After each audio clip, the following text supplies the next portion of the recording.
The Power Play, Don Martin, is standing by. Don, a lot of pressure on Andrew Scheer to pull off a good speech tonight. Did he do it? You know, he delivered it fine by Andrew Scheer standards, but he was about 5 degrees shy of rapture in the crowd. There were people leaving before the speech was even over.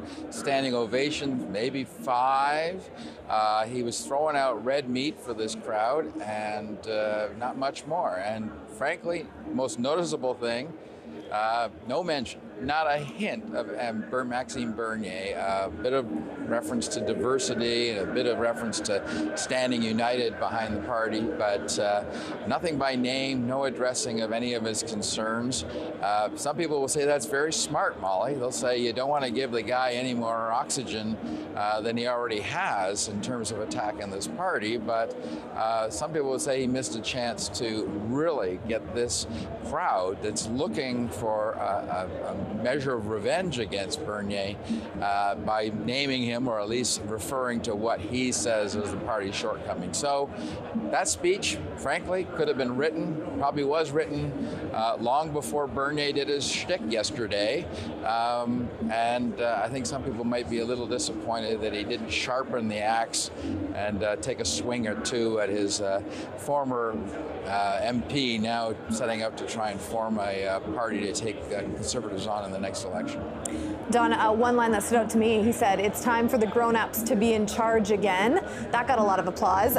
Did he sound different today as a speaker, though, and maybe disproving a little bit of what Bernier had said, that he's not strong, he's not decisive?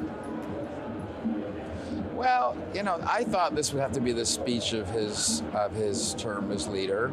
And like I say, it was good by his standards. It just wasn't the knockout speech we were expecting. The crowd didn't seem that overwhelmingly enthusiastic. I mean, to have them streaming out of here, you know, I know the bar is only about 10 steps from here, so maybe that's where they're all thirsty. And it was a long speech, probably too long for this crowd.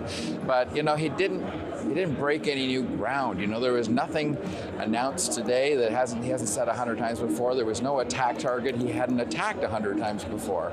So, good speech, but it fell short of what he really needed to deliver, which was a complete repudiation of what's coming on against him, and certainly a real motivation for the troops heading off into the wilds to do battle with not only the Liberal nemesis, but now they've got a new nemesis named Maxime Bernier to contend with. Yeah, it'll be interesting how that all unfolds. Host of Power Play, Don Martin, thanks for the update today.